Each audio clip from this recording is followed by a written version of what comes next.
ask yourself, how is it possible to make more money doing less work? Well, I can tell you that this is actually possible. So today, to tackle that, we're going to be talking about disposable income. And that's something that will probably answer your question. But before that, let me introduce myself. My name is Alex. I'm an online entrepreneur and real estate investor. I work mainly in financial technology and I'm very passionate about personal finance. And if you're new to the channel, you can watch my previous video where I discuss about how to make a budget. Yet today, I'm going to follow up on that video and I'm going to discuss about one of the key aspects in budgeting, and that's disposable income. But before we proceed, I'll kindly ask you to smash the thumbs up button, leave a comment below, and you can also contact me via Instagram. So first things first, let's talk about disposable income and what does it actually mean. Disposable income is the amount of money that is left for spending for individuals or families after they have paid their taxes or received any welfare benefits. Consequently, direct taxes include income tax, national insurance, and council taxes. For example, if an individual is earning $100,000 and the income tax rate is 25%, then the remaining $75,000 is the disposable income. Afterwards, they have to pay the national insurance tax and also the council tax. And that's usually the case for UK residents, although it's more or less the same thing all over the world. In this video though, I'm not going to go over specific examples of targeted countries. However, I'm going to emphasize on the importance of disposable income and how you can earn more money by doing less work. Why is it so important to understand what you're left with? Well, there are many reasons why disposable income is the best way to look at your earnings. And probably the most important one is based on the purchasing power parity, which basically looks at what are the prices of some goods in one country comparing to the other country. For example, if you earn $25,000 in a Western country like UK or US and another person is earning $25,000 in a Southeast Asian country, then of course the disposable income is different. PPP metric suggests in macroeconomics, you look at a basket of goods in one country, compare it to the other one, and that's more or less the same in disposable income, which leads to the question that we asked in the beginning. Is it possible to actually earn the same amount of money or even less money, but be left with more? Well, the answer is yes. You can deeper look at disposable income and calculate also the basic needs. Let's say you already paid your income taxes, your national insurance, and your council taxes. Then you can also look at your basic costs. It includes your rent, your mortgage, anything that you spend on food, transport, and any other basic things that you have a recurring payment every single month. Ask yourself, what are you left with afterwards? Same example, say you earn £50,000 in London and you earn £50,000 in, say, Bali. You have paid your basic taxes, you're left with paying the rent in London, which is roughly £800 to £1,200 per one-bedroom apartment. And you have the London prices for groceries, which is pretty expensive. You also have to pay for your monthly transport, which is usually the tube or the buses, and that's also about £120, £150. And of course, you're left to pay for your electricity costs, for your gas and water. Therefore, overall, if you look at that this way, then in London, if you live in a very good zone, you have a one-bedroom apartment, you are spending at least £1,500 to £2,000 a month in costs for basic needs. Alternatively, let's look at what would you have spent in any of the Southeast Asian countries. In this case, I lived in Bali and I would like to take that as an example.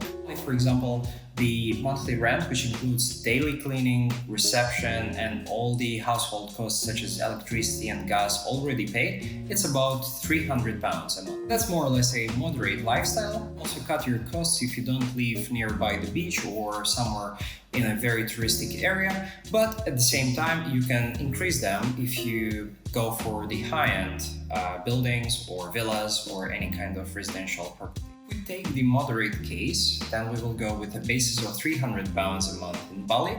And then you also add up the food costs, which are very low. I was eating out every single time and I think I paid at least, well, £200 to £300 a month on food. Remember, that's going out every single day. So in Bali, you have to include the cost for your moped or motorcycle, which is also very low, and that's about £50 to £100 a month. Gas price is very low as well, and usually takes about 5 liters a week or 2 weeks if you travel every single day. So adding it up, it's going to be about £10 to £12 a month.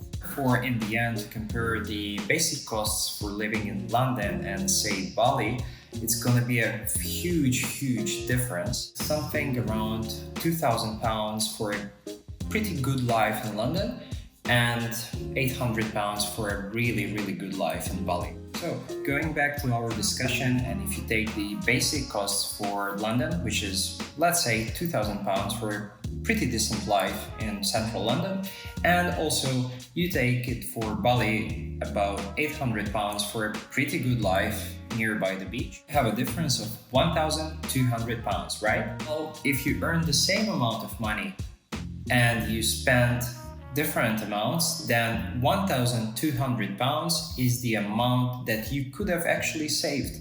That's only by living in a different location. So I know for many this is not the case, they can't travel or they have a job that doesn't allow them to do it from different locations. So in this case, I'm talking about mainly freelancers. So you can already see that it's actually possible to earn a little less money, but do what you actually love, something that you already wanted to do, and combine it with traveling as well. Of course, I'm not saying that this is something that anyone would do. There are many people that are locked into one location or one job and they cannot really be more mobile. However, ask yourself, is it actually worth it? And what I mean by this is asking, is it worth staying in one role or the location that you're currently in only for that job?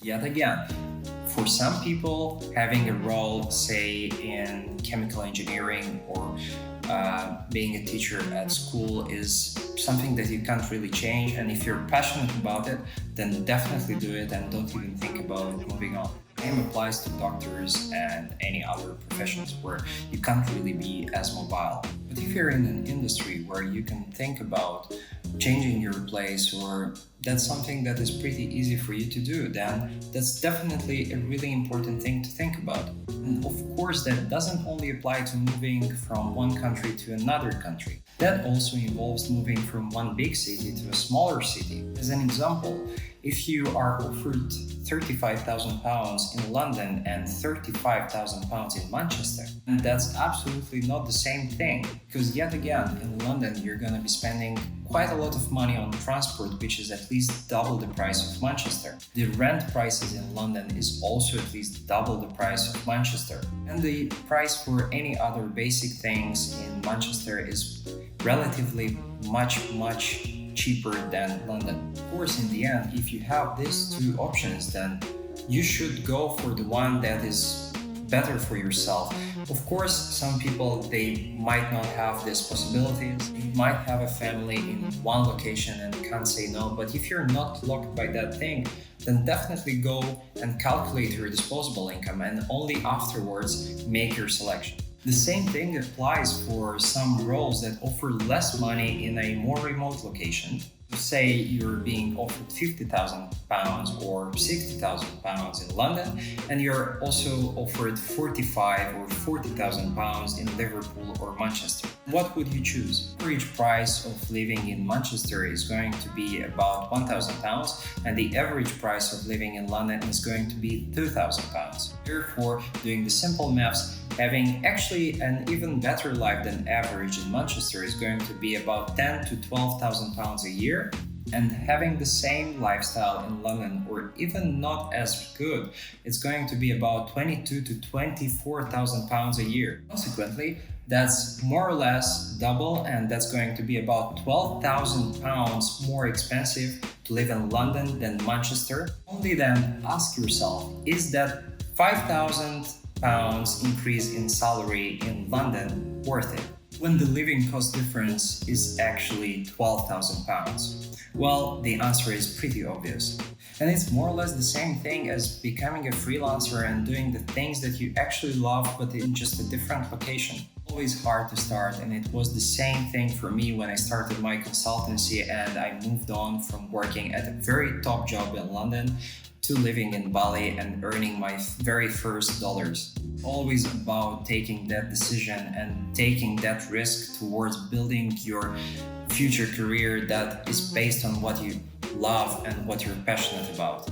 First months, I was sometimes earning nothing, or I was taking contracts that are about $100 to $200. Only very once in a while, I was having that $1,000 to $2,000 contract. With all that, you build momentum and you draw on yourself, you build your reputation, and definitely people start knowing you better and ordering more and more. Even though it was pretty hard at the start, it becomes easier afterwards, and you realize that there is a very, very big potential in doing what you actually like and earning more money than being in a full-time job. However, this video is not about motivating you to quit your job, although think about it, but that's going to be something separate.